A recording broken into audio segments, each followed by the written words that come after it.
Hoje é terça-feira e eu entrego este dia nas mãos de Deus, reconhecendo que sem Ele eu nada posso fazer. Senhor, que a Tua graça me acompanhe desde o primeiro passo, guiando minhas decisões e fortalecendo meu coração. Obrigado, meu Deus, por mais um amanhecer e por todo o cuidado que o Senhor tem comigo.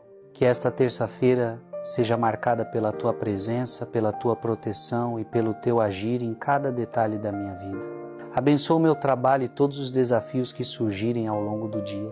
Que eu caminhe confiante, sabendo que o Senhor está comigo e que nada é impossível para o Teu poder. A Tua palavra me lembra em Jeremias 32. Ah, soberano Senhor, fizeste os céus e a terra com o Teu grande poder e com o Teu braço estendido. Nada é difícil demais para Ti. Comente, eu entrego minha terça-feira nas mãos de Deus. Que o seu dia seja abençoado, produtivo e cheio da presença do Senhor. Amém.